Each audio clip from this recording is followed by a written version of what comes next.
another week Love Tower live podcast. My name's Shamar. This is my friend Kelly here for another episode.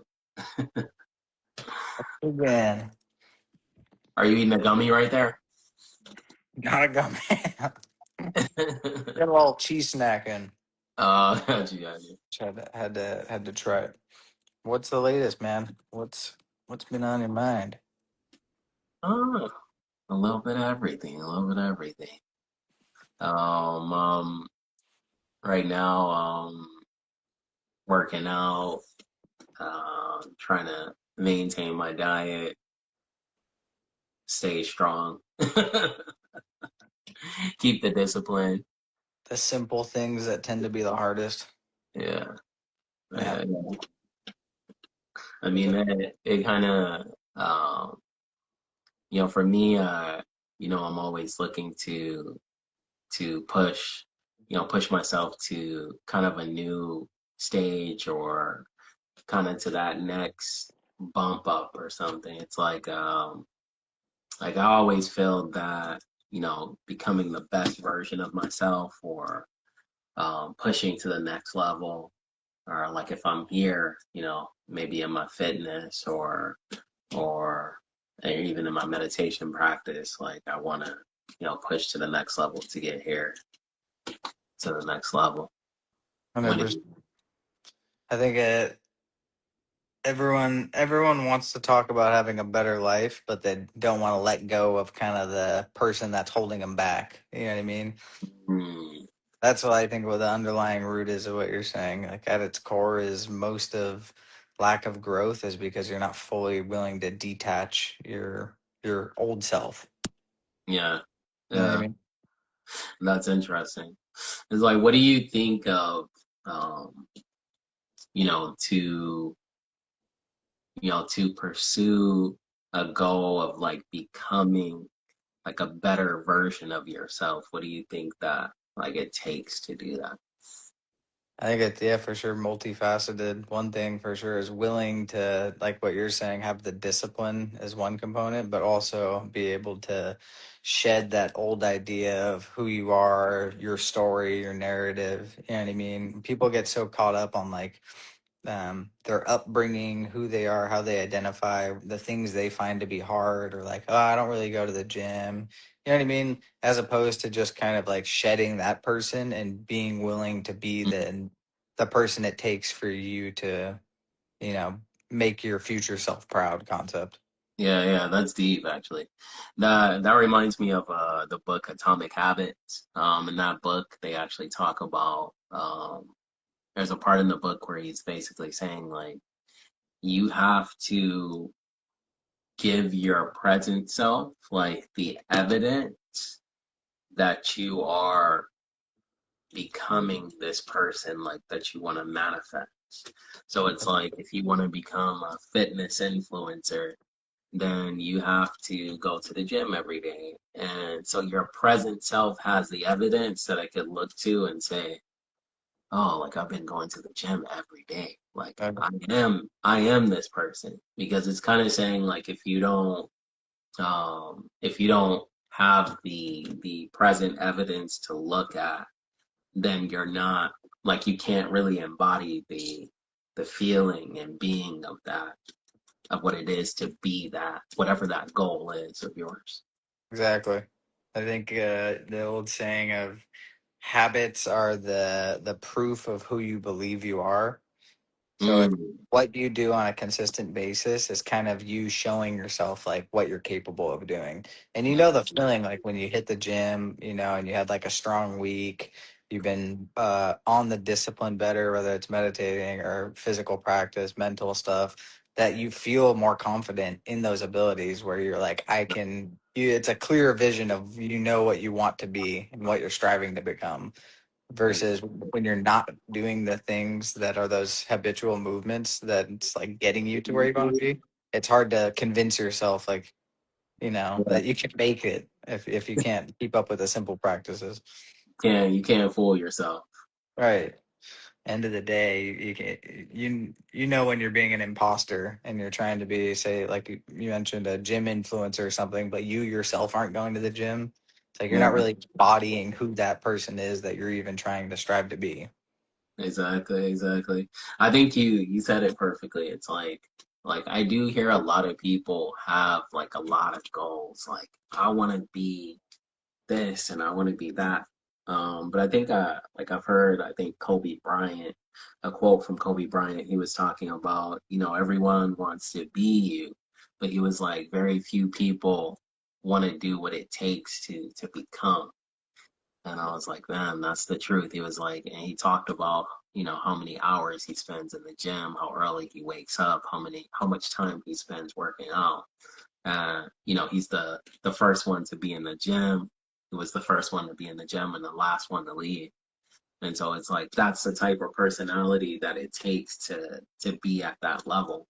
But Right. everybody sees the kind of the the effect of that. They don't see the work that actually goes in. They Yeah. see what came after it. For sure. That's like a common theme you hear of like all the greats, whether it's like Tiger Woods, Michael Jordan, Kobe, anyone that's really succeeded in their craft and in their industry or whatever practice they're doing is like they're ruthless with how hard they practice. You almost have to become like obsessed with it where to where you're so, you know what I Yeah. mean? Yeah, I think that a big question is instead of asking yourself what you want, it's more of who do you need to become to. That's deep, actually. That's deep. Like, who do you need to become to get to the goal? Maybe that's like the first question that you need to ask yourself. It's like change your identity and everything else should follow with it. But I think that's the root that a lot of people overlook is like you're Mm, almost identifying with the wrong person. And that's what's holding you yeah, back. yeah. But if you think about it too, I mean, I would kind of think that like if anything is keeping you from, I think for most people, what's keeping most people from reaching their goal or pushing to the next level is sometimes it's a lack of direction. Actually, it's a lack of going back to outwitting the devil. It's a lack of definitiveness of purpose. Right. So if you don't have the goal actually mapped out clearly, then it would be pretty difficult to really reach it, or you're kind of clouded as to if you actually want it or the specifics of what you want. Then I can see that would be like the main blockage for most people. I think even for myself when I'm thinking about it, if I was pursuing a goal, like in the past, I would always do stuff like this. I would go, "Oh man, you know what? I'm gonna start my diet," and then I would say it like 25 times before before I do Right. it. Say it for like 6 weeks before I actually do it. I read something a while back. I couldn't tell you what book it was, but it was a line in it that really stuck with me, mentioning basically that. And I think they use dieting as an example is that the worst thing you can do is kind of announce the moves you're making to people because Mm, psychologically it's like you're almost getting a kickback where like, when you tell someone like, yeah, I'm starting this diet kind of thing, they're like, oh man, good for you. And it like makes you feel good, but you don't actually need to kind of start it yet. yeah, So Brooks' point was kind of like it's better to just make those moves and don't tell anyone because it'll actually deter you when you get more eyes on you. There's something to be said on the energetic component too, but even just in like psychologically, you're telling people things that, are virtuous, but you haven't actually done them yet. It's like yeah, you get a pat on the back for something you haven't even started yet. yeah. I think I've heard something similar. I think I might have heard Tony Robbins say something similar to that, where he was like, "You're giving yourself the adulation of doing it, but you actually haven't done anything yet. You just Right. spoke." Yeah. So just speaking about it, people get the feeling of they've actually completed something they haven't Right. completed. Like, like I'm gonna go to the gym tonight. It's like, True. dude, it's crazy. You factor, what we're talking about and then just consider it in modern times too. I think something that's overlooked is that most people are basically like overstimulated already. Mm, So it's almost like real work nowadays isn't the same concept of like what real work was back in the day because people's yeah. baseline, they're already fried. You're Mm, getting bombarded with social media, fast food, pornography, just yeah. cheap dopamine hits that you're always kind of getting those feel good clicks that when the time comes to do like hard work that's gonna possibly get you somewhere, it feels even harder, I think. Yeah, That'd be dude. I agree with that. It's like I feel like today it's actually more difficult than it was in the past right. because you have so much more information and distraction coming at you constantly. Not only that, but you have so much more temptation. Like I would even say, like for men, like speaking, let's say for have you ever heard people doing like what do you call it? It's like retention, like semen retention, like Right. but it's like you know that builds power, it builds chi, it builds all these things. But right now, like I've heard a lot of people talk about this. There's so much access to pornography, or even like you even go on Instagram or anything like that, you're gonna see all kinds of stuff just all in your face. Right. So it's just kind of like the discipline level that's needed now is more than ever, but I would say it's actually more difficult now because you have so much coming at you. For sure. I So think it, you're oh sorry, go ahead. I was gonna say, I think, and it made me think of it as it's almost a better optimistic view is looking at it that way. Is like we have the greater test nowadays. You know what I mean? To kind of push through because there's so many factors. It's like social media almost makes it look easier. You can have a more sedentary, complacent lifestyle without having to strive to do things. You just need like a follow. Like everyone's an influencer kind of culture.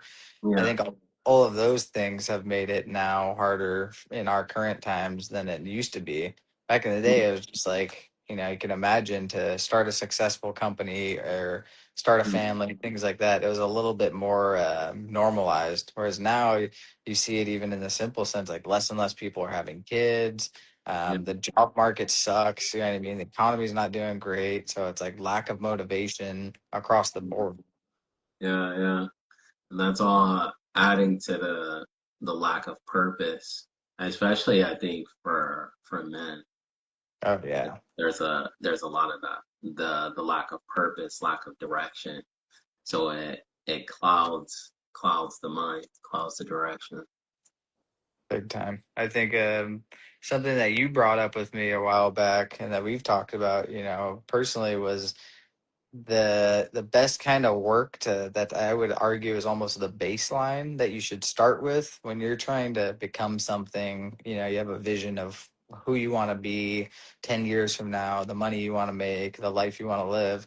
The best thing you can do is start with like the inner work is how you kind of phrased it, which is like your own insecurities, jealousy, your ego is a big one. Like get your ego in check and you'll be able to weed out, like eliminate the shit that's not serving you, like those drivers being jealousy, ego, insecurities, all of that stuff.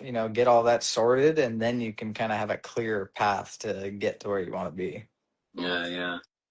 Yeah, I think a lot of it too can come from, I mean, obviously like trauma and things that you're conscious of, like some of the things you're talking about.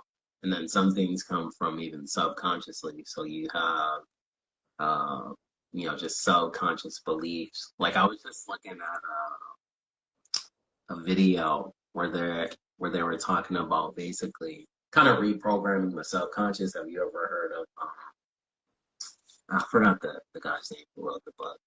But Joe Dispenza kind of talks about this stuff too, where he talks about kind of rewiring the subconscious mind because the subconscious is so much more powerful than the conscious mind. And so a lot of times you may have a goal. Let's say, for example, you want to obtain, wealth and abundance. But internally, you may have the belief that money is evil. So you have a conscious goal, but then the subconscious, there's a different belief system. And Mm, so every time you pursue the goal, you can't use the subconscious sabotages you some way. So you, for whatever reason, you pursue all these different things, and they always seem to fall apart. And so what he was saying is a lot of times that's the subconscious actually interfering to cause that to happen. And I was like, whoa, that's pretty deep. yeah, that's a trip. But Yeah. I think that's true actually. Yeah. Is I can see that. Um, but yeah, that's a trip. But even to go to that degree to kind of figure out what what's going on underneath and figure out what direction you really want to go. Right. It's almost like, in a sense, just be real with yourself and see, like, what are you pretending isn't there in you? You know what I mean? When you Mm, like address those kind of traumas, it's like, what are you kind of overlooking that most of the time it's hard to look at? You'll never kind of reach that level of development or growth until you can have that uncomfortable, realization within yourself to be like, all right, what am I kind of side skirting? You yeah, know? that's a good one actually because it's like how often do you actually kind of take a true look at yourself? I think that's one of the hardest things to do is really to look at yourself very clearly. Like even for myself, I would say like it's easy, it's very easy for me to see like other people's faults like very easily. Right. Like you can see it, you know, super quick. Like your ego just Yeah. that guy. It's like, Dude, but to take that and aim it back on yourself is the difficult part sometimes. I think a lot of the times they say that the things we hate most in other people are typically reflections of ourself. So like when I have certain habits that I hold that I don't like about myself, if I could be messy in certain environments, I'm not like very thorough at cleaning up. I won't call myself out always on that, but when I see someone else being messy, I'm like, look at this fucking slob, dude. That's funny.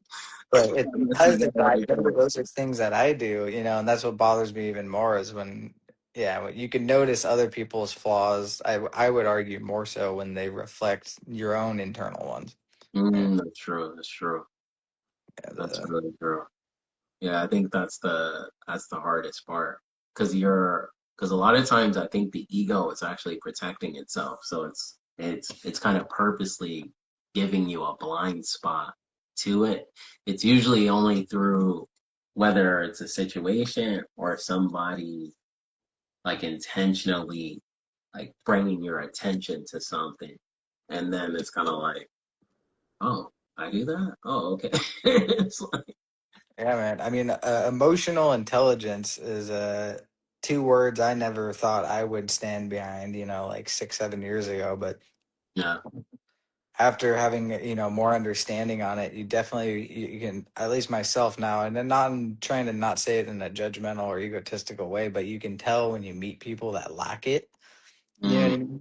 Because every situation and every encounterment kind of has unnecessary emotion attached to it. I see it with mm. coworkers that I'm with, where it's always like, when there's issues that arise on a day-to-day thing, a little quibble between two people, and it's like emotion gets involved.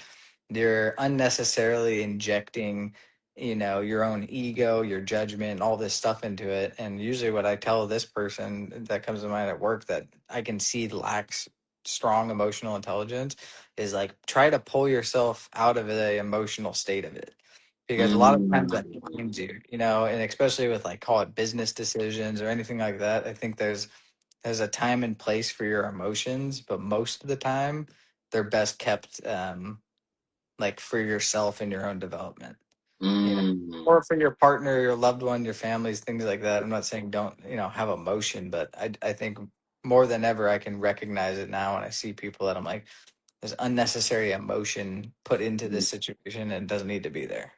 Yeah, it's that's interesting too because it's like is the emotion controlling you Like, does it have more control over you? It's almost like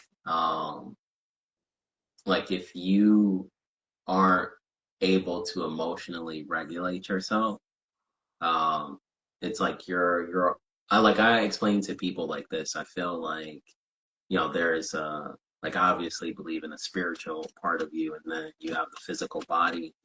But like, a lot of that is just like the chemical processes in the body. Like, you get dopamine when you're happy, you get, cortisol, or other hormones when you're angry or sad, or stressed out or something like that.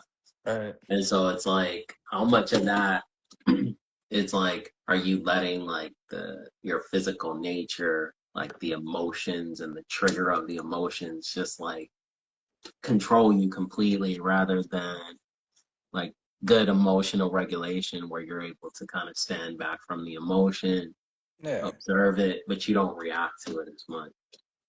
Right. And I think the word emotion can kind of get a negative connotation. Like when people say you're being emotional, it's like a negative thing. But there's a way to balance your day to day interactions where you can have, I was talking to a close friend about this recently, that it's basically all boils down to a choice. And a lot of people kind of Mm, lose that power when they realize, like, the end of the day, it's your choice when a situation goes down, that you want to be upset about it, you want to be happy. You're even mm, in your day to day just movements throughout life, that you can choose to embody someone that's grateful, that's happy for what they have. You know what I mean? I still have a job. Like, just seeing the positive things and focusing on those more than all of your stresses. There's a for sure choice there that I think a lot of people forget, that like mm, what you said is your emotions shouldn't drive you. Like, you should be able to embody the emotions that are appropriate when you feel like they arise, yeah. versus it's like all of a sudden something happens and you're angry about something. You see people lose themselves, and it's like that old saying of use your mind, or your mind will use you. Like, you can become a slave to these Oh, drivers. that's deep. Yeah. See, go, yeah, all that stuff can just completely override your system. And I think people embody that and they forget that they have the choice to pull out and be like, I don't really need to be jealous right now of this, or Yeah. angry, or sad, whatever. Dude, that's deep. That reminds me, someone was literally just talking to me about a book that they were reading, and they were saying that I guess they tested like people's brains, and they would put like certain images up in front of them, and they would see that on the brain scan, the people, like, let's say for example, they would show them a scary picture, or Mm. like a pleasant picture. They would say on the brain scan, people would recognize like which one it was before they consciously were able to even react to it. And so I was like, so it was saying in the book that like a theory was that, are people actually like operating like on their like decisions consciously, or are you just going along for the ride with the illusion that you actually have a choice? That's I such was a like, I was like, wow, that's interesting. that's a good way of putting it. Yeah. Like, a lot of times you could be that say that to be said is that most people are kind of going along for the ride, and they don't really stop to realize where you actually have control. You almost unwillingly give your control of your own life up to your emotions dictate it, your impulses, sexual desires, hunger, all of the vices that people kind of veer towards. And it's kind of like what we were saying with the what was the book we were just talking about? I'm losing it now. With the devils, The devil. outwitting the devil, of those concepts of the drivers, and the things that cause people to drift, and how most people are just kind of perpetually drifting in one way or another. Where you're veering towards your impulsive actions. You're not mentally going, I know I want this, but it's probably better if I do the other thing that's a little more virtuous, or I know. I think Joe Rogan says it in a good way too, and I try to remind myself of this and it's probably a quote from like David Goggins or wherever he got it from, but that you should strive to do at least one thing every day that you really don't want to do. Ooh, that's a good one, That's actually. a good starting place to just be Yeah, like baseline, get in the habit where every day you do something that and it can't just be like work. No one likes work. That's yeah, kind of a lame one, but like do yeah, something that you know you really, whether it's working out or you're building your brand, your business, whatever you want to do that you know you're not really getting enjoyment out of, but it'll help you push the needle forward of what your ideal trajectory is. yeah, yeah. It's like I feel like that kind of reminds me too of dopamine fasting, where it's like you purposely like hold yourself from getting these dopamine indulgent like things, like whether that's looking at videos on YouTube, or eating the foods that you want, or Right. watching TV, or whatever it is like that gives you these dopamine spikes. It's like holding yourself from these things. Like when I experience it, I call it by a different name. I call it uh, uh, controlled suffering, actually, Right. where it's like you're intentionally creating a little bit of suffering because you're going without the things that you want. But I think what it actually saves you from is a greater suffering. That's deep. Because, yeah, yeah. It's like, because if you think about it, and I've heard people talk about this, it's like, um, where you're kind of maintaining a level of like, kind of like what you were saying with Joe Rogan, like always doing something like at least once a day that you don't want to do. Because it gives you a level of like inner strength, like you're keeping the inner strength. Like, don't you think there are some people, if like shit just went to hell tomorrow, like they would be too weak to survive? For sure. Yeah, Yeah. yeah, Yeah, you and could mentally think of the people you know that if something were to hit the fan, it wouldn't go well, you know? yeah, yeah. And so it's like you, like I always think like this, whether it's whether it's working out, or meditating. Like the funny thing is, I had a friend one time, and he's like a really avid meditator. And so um like somebody asked him, like why do you meditate so much? Like what's the purpose? Like why? Like, most people will say like it's to basically uh to obviously get inner peace and stillness, but to ease or eliminate suffering. But he he was just like, it's to prepare for death. And I was like, what? And he was just like, because you need to. And I've also read this in one of the Dzogchen um books, where it's like, when you die, for example, and you don't have a physical body that's attached to you, in their belief system is your mind is detached with no physical body. So if the mind is uncontrolled, how it normally is, like where it thinks this and thinks that, and it's happy, it's sad, it's this, like it'll just literally, you'll be in like a washing machine.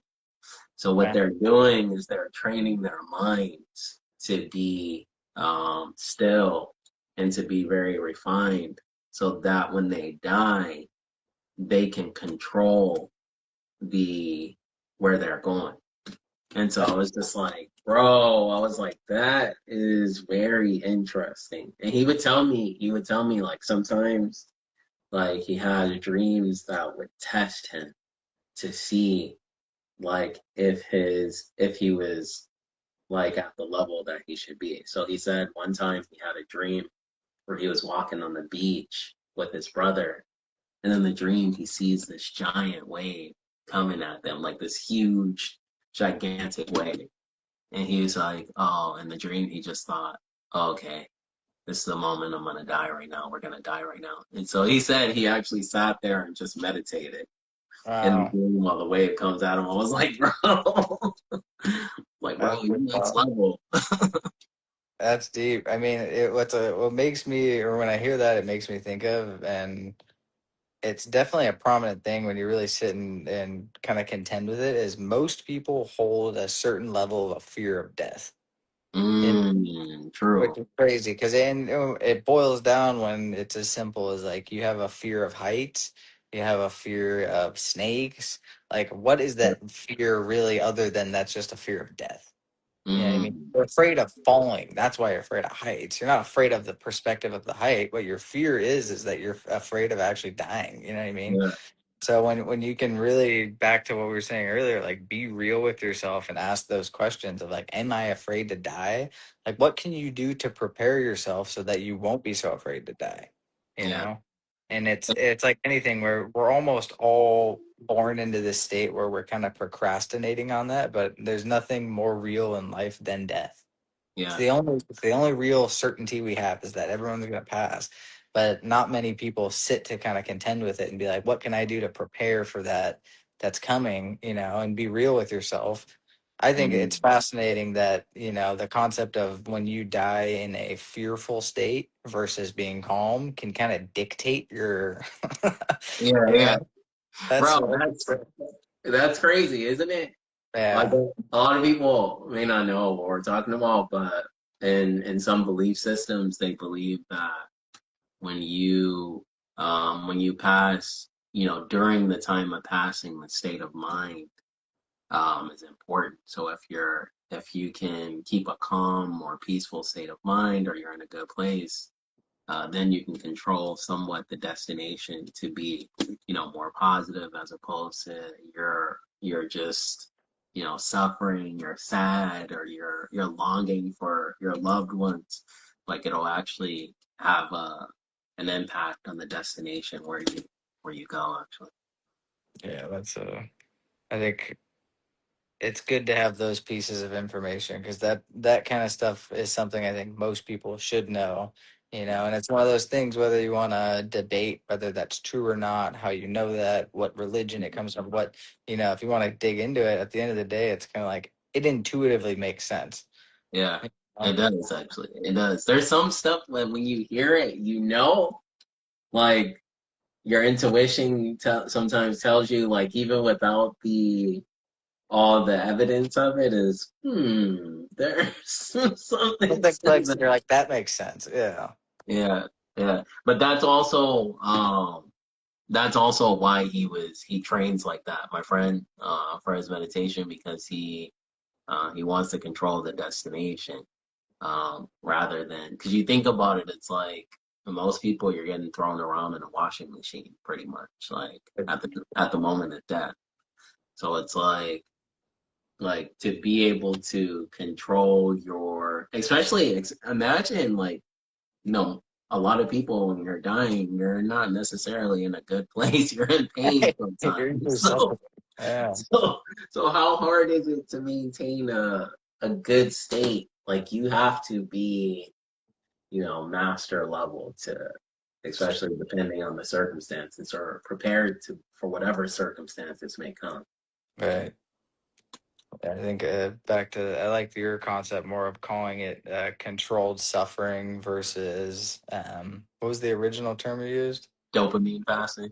Dopamine fasting. Yeah, one that sounds too technical. Whereas controlled suffering, like intuitively makes more sense when you Um, can recognize that, like in anyone's day to day life and what you're doing, you should be trying. The virtuous thing to do is to implement a small amount of controlled suffering. You know what yeah. I mean? Telling yourself no on things that your impulsive want you to do. Mm. I think that's like a willpower thing that can build you up. What you're talking about, kind of holding your chi, any practices that people can do that controlled suffering. It's a way to prove to yourself that you're capable, which, kind of helps you. What we were talking about is becoming who you need to become to achieve your goals instead of just being like, oh, I want this, I want that. and thinking you can kind of muscle through it. It's more so just like strip your identity and become the person that you know you need to be to achieve what you're saying you want to do. Exactly, exactly. That's pretty It's good like, stuff. what I notice with controlled suffering too, when I practice that, is this is the real kicker of it is because this is an example. For example, it's like, have you ever like ate like really good food or like something really good, and then over time, like you eat it a couple times, and then uh the the potency of it is just isn't as good as it was. Like it just doesn't feel like Like it doesn't taste you it doesn't build a taste as good. tolerance. You build Yeah, a and it's just like or like even music, like you listen to music, and then you listen to a song, you really love it, and then over time, like it doesn't have the same impact because yeah. yeah, because you're listening to it so much. And so what I noticed with controlled suffering, like when let's say for example, when I do a 3-day fast, like all of a sudden every food that I'm smelling smells so good to me. Yeah. And like the next time that I eat, it's just like, oh my God, this is the best. Like literally, like, and I've known other people who do this too, and they'll just be like, oh man, this is the best thing that I ever eat. I remember Joe one time she was on a fast, right? And so for a long time, and then she ate this like really bland beef stew. And she was just like, when she ate it, she was just like, oh my God, this is the best food I've ever eaten. When you think about it, it's like, how much of your life are you not enjoying because your pleasure senses are too uh, activated all the time? Overstimulated, right? Yeah, you have dopamine. You can get the dopamine rush all the time. Like I tell people right now, it's like sometimes like people ask me, oh, like what do you want to eat? And sometimes I'm just like, oh, I don't know. Because literally every day I feel like I can have whatever I want to eat. Any choice, yeah. Yeah, I have any choice. I can order food directly to my house. I can, you know, anything I want to eat that's within my reach. And Right. so sometimes I get to the point where it's just like I don't even know what I want to eat. It's just like I don't. You lose the appreciation for it. That's what You know, sucks, you but, know. but I let mean, me go on a fast for a week. I guarantee you, I know what I want to eat at the end of that fast. I'm literally just like you every can smell of food. pre-smell the foods, yeah. Yeah, That's a really good point. like the neighbors cooking, and I'm just like, oh my God, that smells so good. Like, Yeah, that's a good point, man. For me, it relates to we cut out bread for a little while, and that's one that you just, like as a commodity item, bread is in everything. When you think of things that you love in terms of food, that kind of carb, whether it's a sandwich or it's a pastry, it's a burrito, there's yeah, always some kind of bread component in it. You know what I mean? Some type of carb in general, whether it's yeah, bread or potatoes or carrots, but specifically cutting out bread and doing that for like a week or two, you can tell the difference when you have a really good sandwich or we had like just a normal In-N-Out burger, and I'm yeah, like, I missed bread. yeah.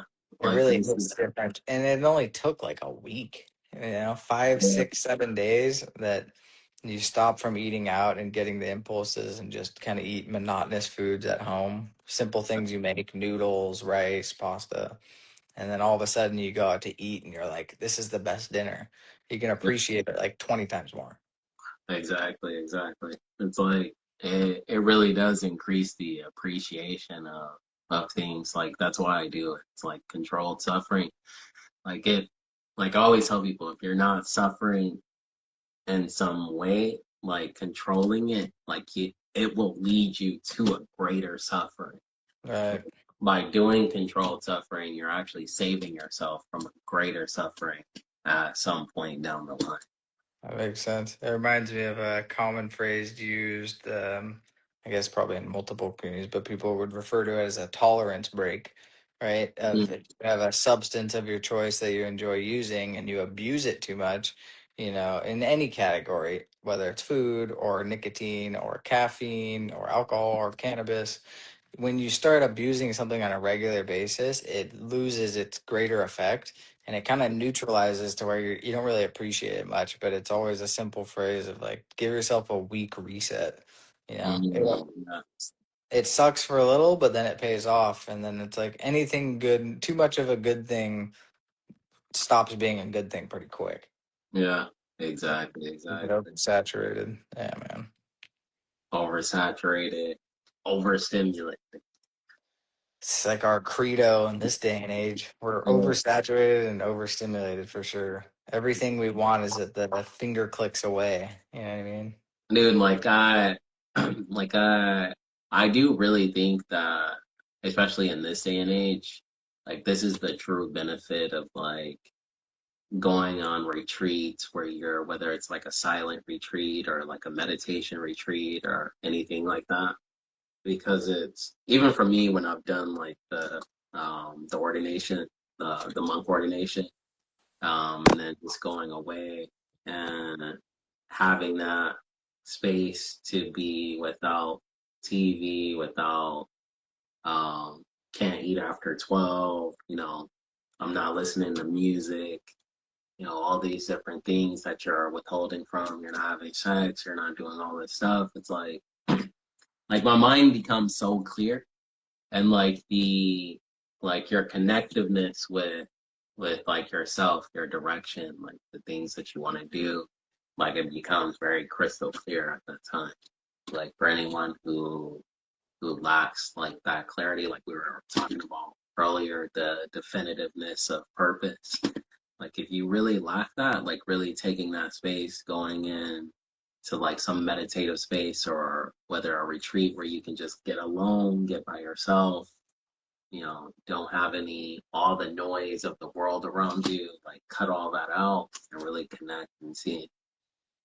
That's a good point. Yeah, I think that is the value of a good retreat too. Anything like that, whatever it takes basically for you to, even if it's just your own, interpersonal support network, you have your boys, if you're a girl, you have your group of girls, someone that you can just plan something to be like, let's just take, because it doesn't take long. That's what's crazy. I've noticed is like 3 to 5 days of a good reset on Yeah, any specific area that you can really be like, all right, like it's that habit that proves to you that gives you that self-confidence to go, okay, if I can restrict myself from my impulses for 3 days, what else can I do? You yeah, know, yeah, that's true. it That's true. empowers you in a way. So it's a definitely worth mentioning. Yeah.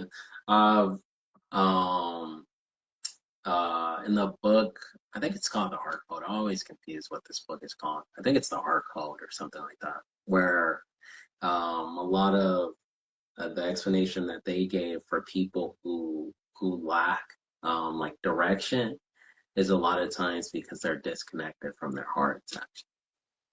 That And so makes sense. like the heart, like in that book they were basically saying like the heart is kind of like the inner guidance system. So it's like the what's guiding the direction. So when you're disconnected from that, you're just purely in logic. And so you kind of have a lost feeling at that point.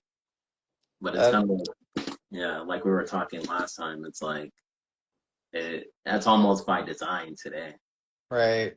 It's almost like there's outside forces pushing that more than ever, which I mean, full circle back to just love tower stuff real quick, is even that is we've lost our balance of that of kind of being able to utilize, call it left brain, right brain, or head in the heart, two core components of every human that we've become so logic focused as a society, even in the way that we perform our businesses and how capitalism is rooted. It's purely logical. There's no room, like you mentioned this before, it's like, it almost is dumb on a business sense to bring your heart into stuff.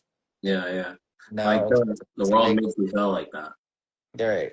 So there's no incentive for evoking kind of heart-centered actions nowadays, but people are left with that void where there's a lack of meaning, there's a lack of, where we're working more our left leg than our right. So obviously there's a natural imbalance that now more than ever, I think we need to steer more towards reminding people that when you can inject, it's not necessarily emotion, like we were saying earlier, but it's being able to put your heart into situations of what you really want. If you're really striving for something, they say put your heart into it, because that's that Mhm. component that I think is taken, that like you can't just be logically, rooted Yep. in routine and what you have to do. You have to really show yourself and put your soul into what you're trying to do. So the only way to move it forward would be that.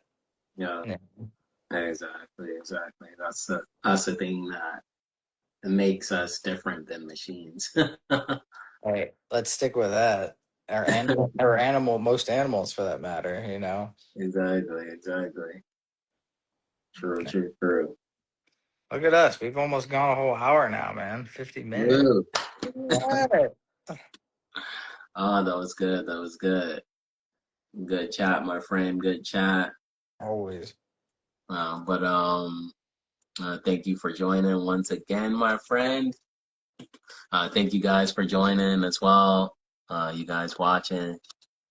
So we do these each Wednesday, same time, 6 p.m. my time. What time is it over by you? 8 o'clock? 9, yeah, 10 to 9. 2 hours. Oh, uh, 6 p.m. Cali time. But yeah, check the link in the bio to see when we do more podcasts, more live podcasts. We do some live meditations as well sometimes. So check the link in the bio, follow us, and keep up. Thank you guys for joining. Good chat with you, man. Love you, Thank you, bro. family. Talk Love you. soon. Love you. Love you guys.